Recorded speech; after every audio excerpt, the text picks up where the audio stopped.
Ah, Hola, ¿qué tal? Estamos en la presentación de un libro del Grupo de Estudios sobre Asia y América Latina, del Instituto de Estudios de América Latina y el Caribe, de la Facultad de Ciencias Sociales de la Universidad de Buenos Aires, todos esos sellos largos. Y estamos acá para charlar un poco sobre sobre este nuevo libro, un libro que habla sobre el sudeste asiático, básicamente, pero también un poco de la influencia de sus vecinos sobre el sudeste asiático, y que es un esfuerzo tanto del Instituto de Estudios Latinoamericanos de la Facultad como de UDEVA, que han aportado digamos, su trabajo y también su financiamiento para que el libro sea posible. Y en esta presentación vamos a estar acompañados por el gerente general, que creo que es de la editorial de la Universidad de Buenos Aires, EUDEVA, Luis Quevedo. Gracias, Luis, por estar acá. Y por Cristina Reigadas, que es una destacada investigadora y profesora consulta de la facultad y miembro del equipo, y además autora de uno de los artículos del libro. Así que hola Luis, hola Cristina, ¿cómo les va? Hola, ¿cómo están? Gracias, Fernando. Un gusto, Cristina, compartir con vos esta reunión y también con todos los que la están siguiendo a través de distintos soportes. Para Eudeva es un gusto presentar este libro y además es un gusto hacer muchos libros, pero este libro además me parece que es una necesidad, ¿no? Desde la editorial de la Universidad de Buenos Aires tenemos como función eh, producir, publicar, editar, difundir los trabajos, las investigaciones, las miradas de los profesores, de los docentes de la Universidad de Buenos Aires, en el ámbito académico, pero también en el ámbito de la cultura en general, del conocimiento en general. Por eso solemos hacer muchos libros también de divulgación para América Latina, pero también para todo el mundo. Y desde aquí venimos viendo desde hace varios años que sabemos muy poco en la Argentina sobre las corrientes de pensamiento, sobre la producción académica, intelectual, sobre la cultura de Asia Oriental. Y Asia Oriental se ha transformado en un socio comercial muy importante de América Latina en general y de la Argentina en particular, lo que también nos pone en cierta falta, en cierta obligación de que nos conozca, de darnos a conocer, pero también de conocer cómo piensan, qué producen y qué mirada tienen sobre el presente. Así que este libro es un libro necesario, es un libro que va a tender a permanecer muchos años, además en nuestro catálogo, gracias a los compiladores, a Fernando Pedrosa, a Cecilia Noche, a Max Popse, a todos los autores. En la figura de Cristina le hago el reconocimiento también a todos los autores de distintos trabajos que incluye este libro. Y nada, empezar a trabajar ahora para su divulgación y para su promoción, para su comercialización también, porque esa es la mejor manera que tenemos desde una editorial de darle visibilidad, que el libro también sea difundido y leído y que tenga una larga vida. Así que eso quiero sumarme a la alegría de la presentación y también al compromiso y la responsabilidad de trabajar por la difusión del libro y por su visibilidad y conocimiento.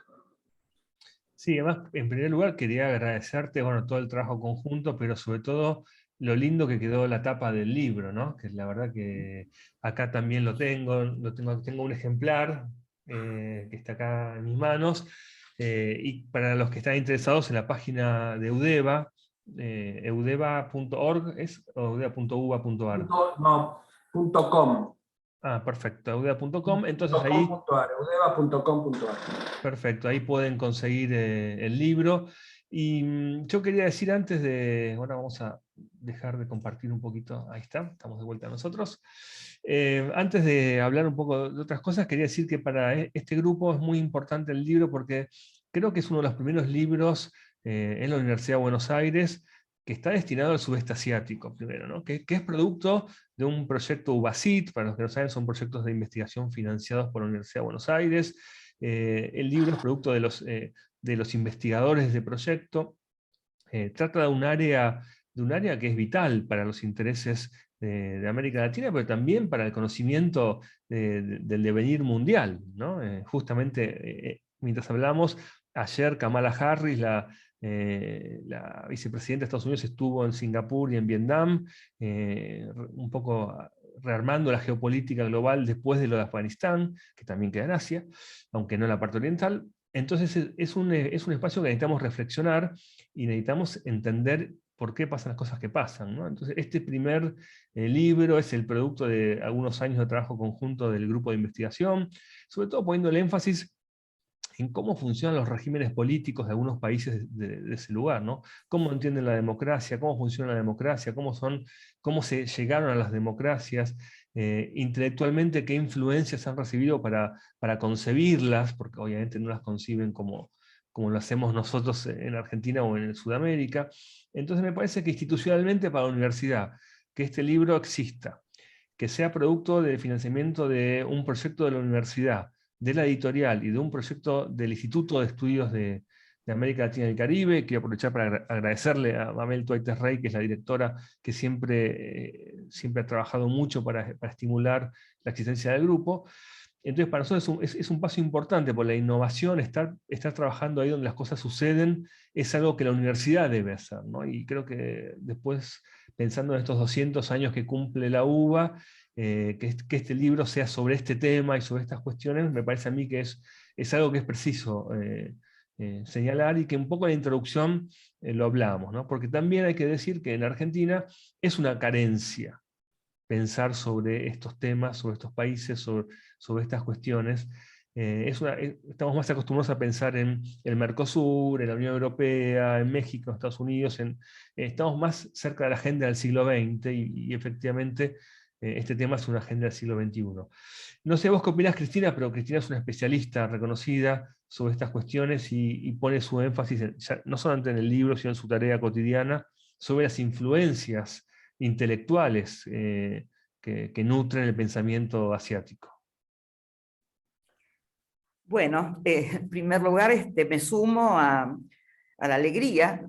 Realmente es una alegría que tengamos el libro y que lo tengamos en papel, que para muchos de nosotros es tan importante y tan necesario, como ya lo marcaste vos, ¿no es cierto? Ver una hermosa tapa y, bueno, poder andar con el libro en la mano, tocarlo, llevarlo, traerlo, es algo muy importante.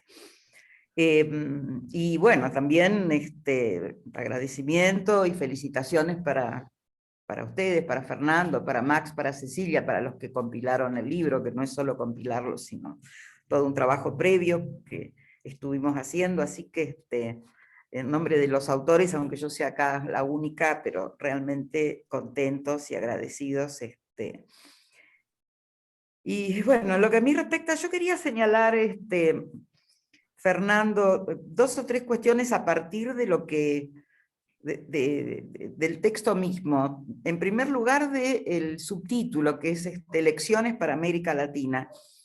Y en segundo, no sé, o en primer lugar, algunas de las cuestiones que ustedes plantean en el primer capítulo respecto de las visiones, las imágenes que tenemos nosotros en Argentina, en particular respecto de Asia. Y llama la atención, ¿no es cierto?, que hay una visión positiva de Asia, pero un gran desconocimiento, que es una paradoja, ¿no? Y además que la idea, ¿no es cierto?, o el interés que pueda haber en Argentina por Asia, a la cual se la ve tan lejos, se reduzca bastante a China. O a la región, pero esta aparece muy esporádicamente en nuestra vida académica y cultural, excepto, como ustedes mismos señalan, ¿no? Por cuestiones relativas al comercio, a la geopolítica o al estudio del idioma. O sea, la paradoja es que hay una visión positiva, pero que se sabe poco o nada. Y esto en realidad no debería asombrarnos demasiado, porque si pensamos en nuestro sistema educativo, no vayamos ya a la universidad, donde también hay un gran vacío, vayamos a la enseñanza secundaria, todos sabemos que la historia que estudian nuestros chicos y nuestros jóvenes comienza, no sé, con los sumerios, con los con los egipcios, ¿no es cierto? Sigue con Grecia, con Roma, pero de Asia no hay nada, ¿no es cierto? Y de África tampoco. Hay un relato histórico totalmente lineal y simplificado. Esa es una cuestión. Y la otra cuestión que llama la atención también, siguiendo con la lectura del libro, es que se menciona, ¿no es cierto?, en el trabajo de Ramoneda, una gran cantidad de iniciativas políticas y diplomáticas vinculadas con la región, pero que estas iniciativas y estas visitas o gestiones poco tienen que ver con la producción de una masa crítica de conocimiento sobre el área, ¿no? Esa es un poco la situación. Y volviendo entonces a la otra cuestión de qué podríamos aprender, yo quisiera centrarme 2 minutitos, 5 nomás en esta cuestión. ¿Qué podríamos aprender nosotros? ¿Cuáles son las lecciones para América Latina de este contacto con el sudeste asiático y en el caso mío en particular con China? Y bueno, una es la que vos mencionaste, Fernando, la de poder salir de lo que yo a lo que suelo referirme como una recurrente oscilación entre vincularnos exclusivamente con Europa, con los Estados Unidos, para amarlos o para odiarlos, o recaer en el ensimismamiento sobre nosotros mismos, ¿no? En búsqueda de una identidad profunda, ¿no? Que nos lleva a cuellos de botella y a crisis recurrentes y a soluciones que no existan, ¿no? Pero en general esta oscilación es entre un polo, ¿no es cierto?, hacia el cual miramos con exclusividad o volvernos sobre nosotros mismos, implica una gran ignorancia, ¿no es cierto?, de los procesos de construcción de la historia mundial. Implica la creencia de que los países o las regiones constituyen unidades cerradas que se relacionan entre sí de modo exterior y voluntario. O sea, implica básicamente ignorar la construcción de la historia mundial. Implica básicamente sostener una vez más el exotismo orientalista, o sea, la idea de que Oriente y Occidente son 2 polos binarios que no tienen nada que ver y que en algún momento empezaron a tener relaciones, vuelvo a insistir, desconociendo lo que es la historia de la formación de Occidente mismo, que sería muy difícil de pensar sin la existencia de Oriente, desconociendo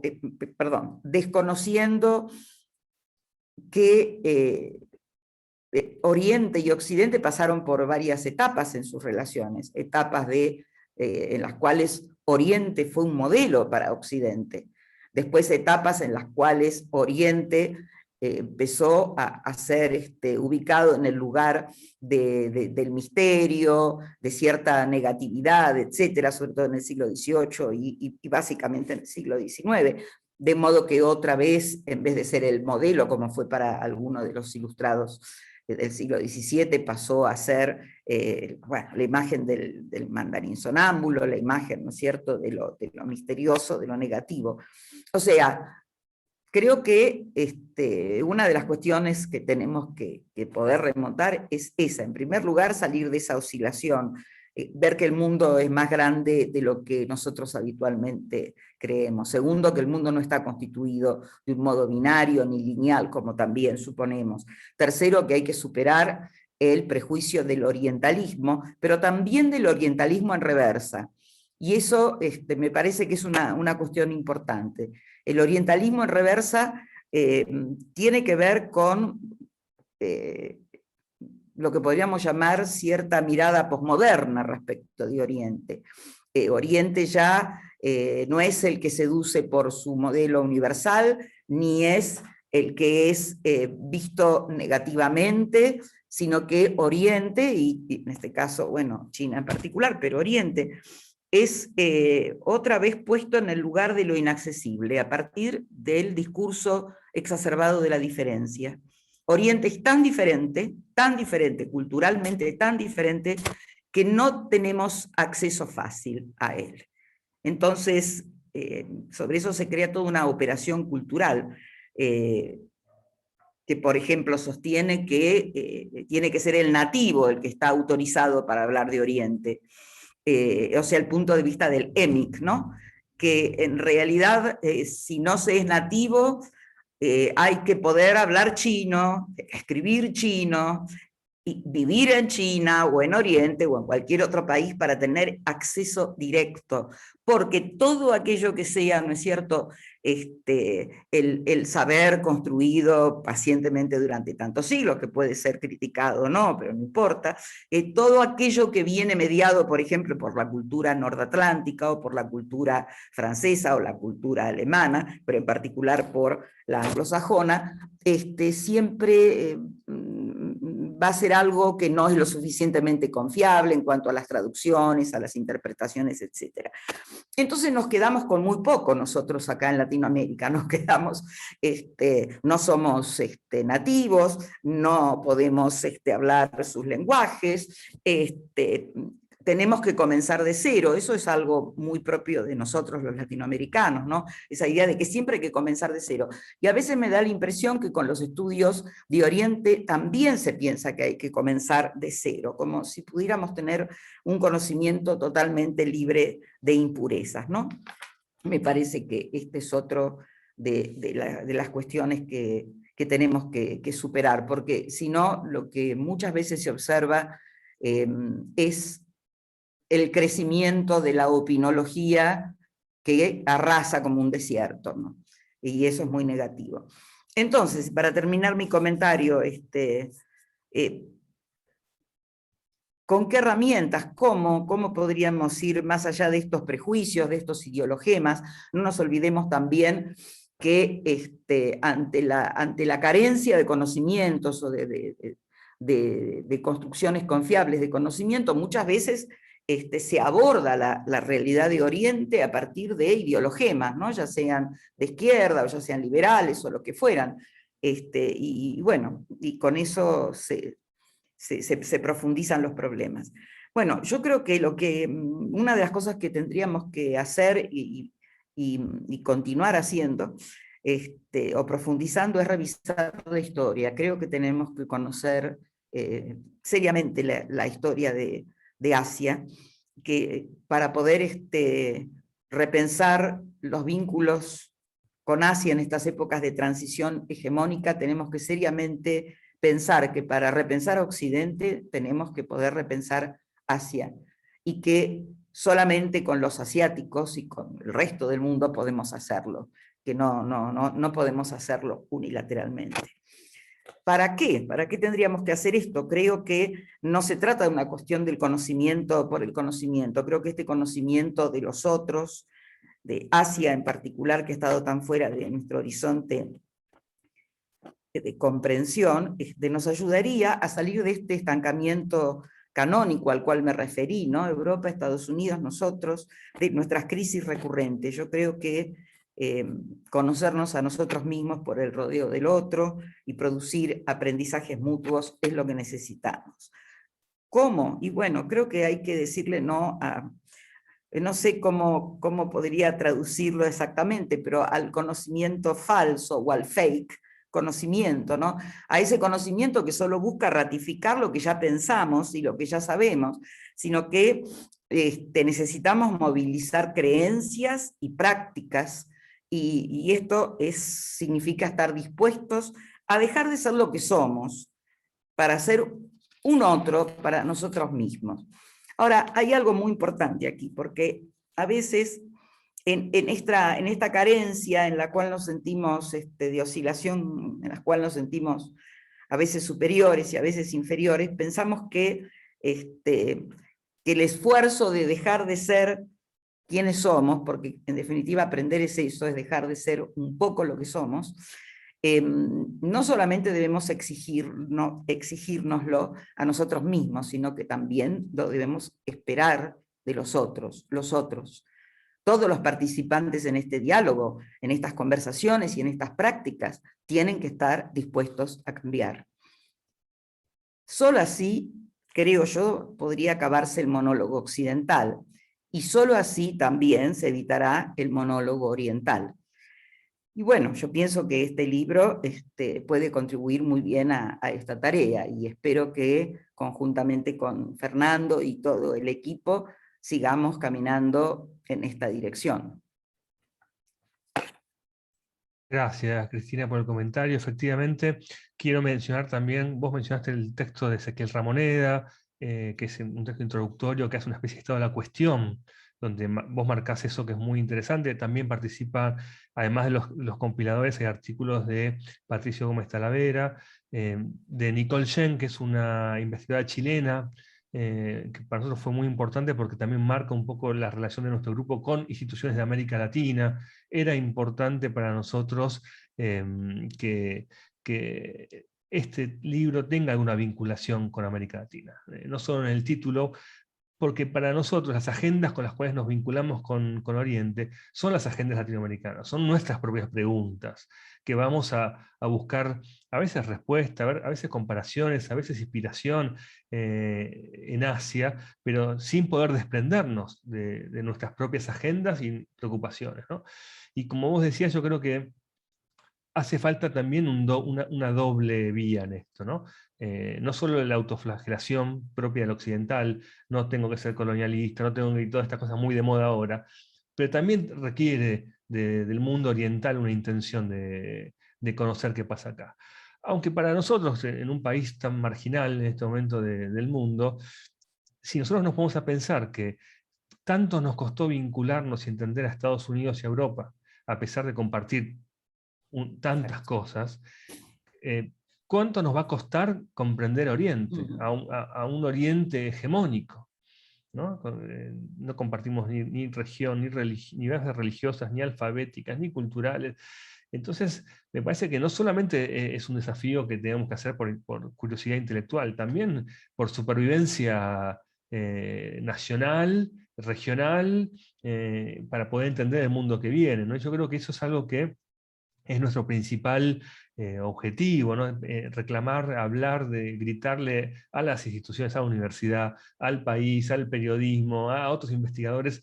Tenemos que hacer un esfuerzo más grande para vincularnos intelectualmente con el mundo asiático, aunque lo que se ve a corto plazo en estos momentos es que esa vinculación, como vos decís, es entre emocional e ideológica, lo cual lleva a caminos cerrados, ¿no?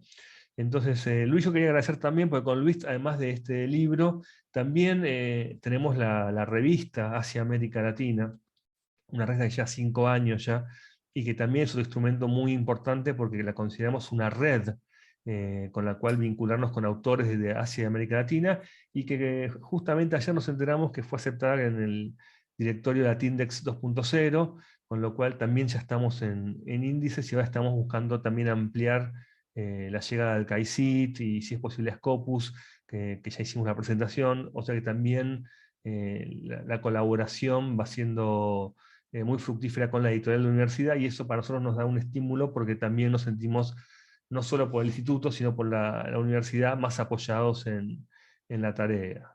Así que quería agradecer también, Luis, eso, el trabajo que llevamos haciendo tiempo.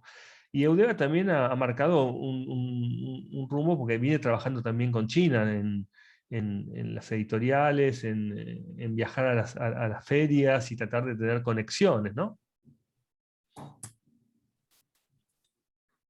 Yo también quería aprovechar para pasar un aviso y también hablar con ustedes sobre determinados contenidos que me parece que se pueden producir. El año que viene, la Feria Internacional del Libro de Beijing, que es básicamente una feria para Oriente, aunque también participan los grandes países occidentales, va a tener como invitado especial a la Argentina. Por lo tanto, ahí hay un desafío y va a haber una inversión por parte de la Argentina y por supuesto de China, para que muchas de estas cosas que estamos conversando, muchos de estos trabajos de autores puedan ser conocidos y difundidos también en China. Y creo que quizás también no esté muy trabajado el tema de las industrias culturales entre Oriente y Occidente, ¿no? Además de las construcciones políticas, económicas, democráticas, la producción cultural, que en el mundo digital y de las redes y del conocimiento parece como tan al alcance de la mano, tan universal, hay también muchas particularidades y muchas características propias. Y bueno, es un tema que quizás también se pueda explorar. Sí, sí, Cristina, Fernando, sí. sí, quería, sí, respecto de esto que están conversando ustedes, a mí me preocupa mucho y me interesa mucho la posibilidad de las traducciones, ¿no? De hacer, vos preguntabas por en realidad tu pregunta fue que yo esquivé, la pregunta por el panorama intelectual en China, ¿no? ¿Qué están pensando los chinos hoy respecto de una serie de cuestiones?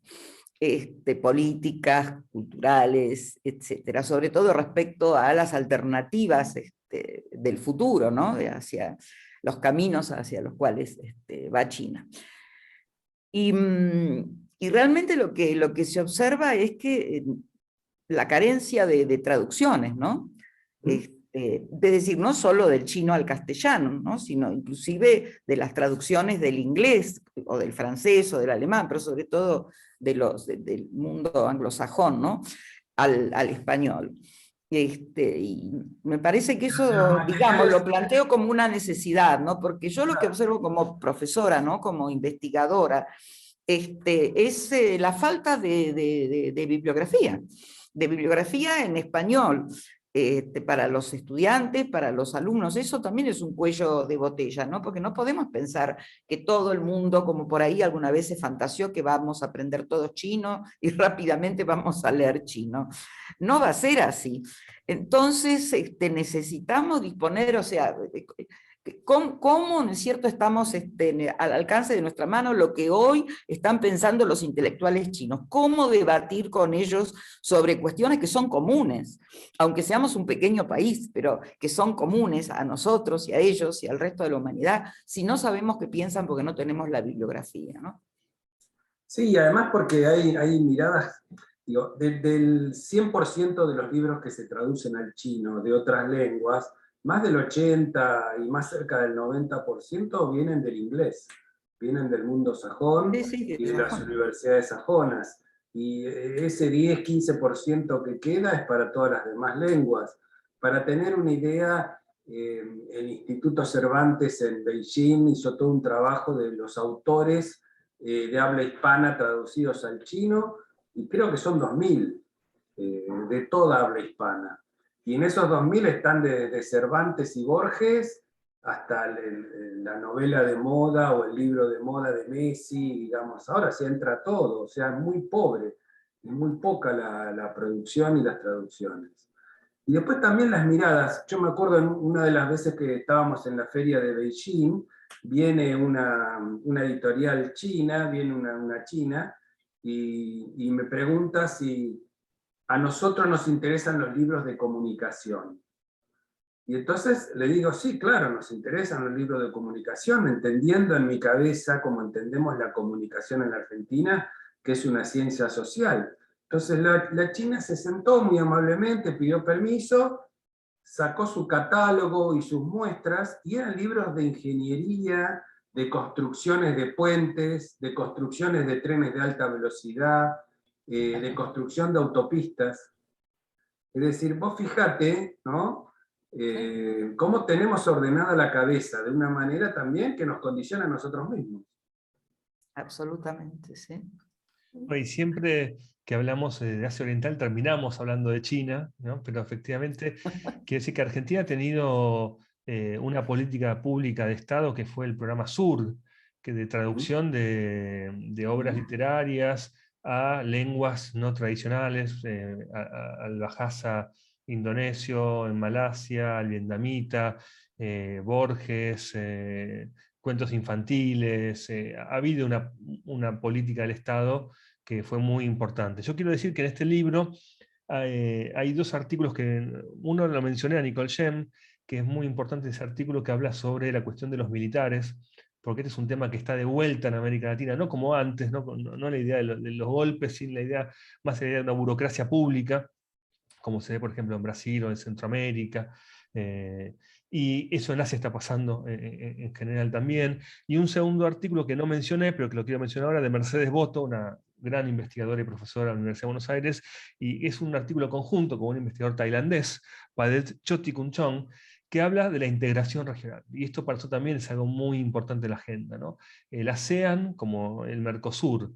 ¿Qué pasa con estas cuestiones que son tan fracasadas en América Latina y que aparentan tanto éxito en Asia, y que quizás pensarlas y compararlas nos den algún elemento para poder reanimar un proyecto que hoy parece carecer de cualquier vitalidad, ¿no? Entonces me parece que acá se abren agendas permanentemente. Este libro intenta ofrecer análisis sobre algunas, y creo que es un buen primer paso para estimular también a estudiantes, a investigadores, a que se acerquen al continente asiático, ¿no? Porque también hay que hacer un poco de, hoy está de moda decir militancia, pero efectivamente en las ciencias sociales hay como temas, hay tópicos que están sobresaturados de gente investigando y trabajando. La comunicación social, por ejemplo, es uno de ellos, la sociología en general, los estudios chinos, y quizás el estudio del sudeste asiático abra perspectivas para formar carreras de investigadores jóvenes y de generar nuevas redes. Y yo siempre digo que si volviera a vivir y a nacer, en vez de irme a estudiar mi doctorado y mi máster a Europa, sin duda me iría o a Malasia, Singapur, a Indonesia, porque creo que también ahí hay una vitalidad y hay un auge, cuando uno está en esos lugares, de respirar el futuro, que creo que para nuestro país sería muy interesante, ¿no? Tan atados al pasado que habitualmente estamos.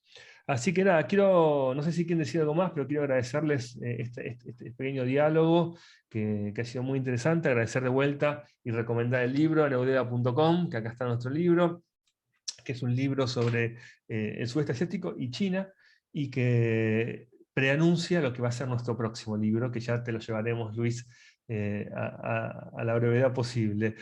Pero bueno, nada, gracias a Cristina Regalas, gracias a Luis Quevedo, gracias a Eudeva, gracias a Mabel Tuetes Rey, al Instituto de Estudios de América Latina de la Facultad, y nada, estaremos en contacto para seguir trabajando juntos. Muchas gracias. Bueno, muchas gracias a ustedes. Chao, chao. Y felicitaciones por este seguro éxito. Gracias, brindemos esta noche.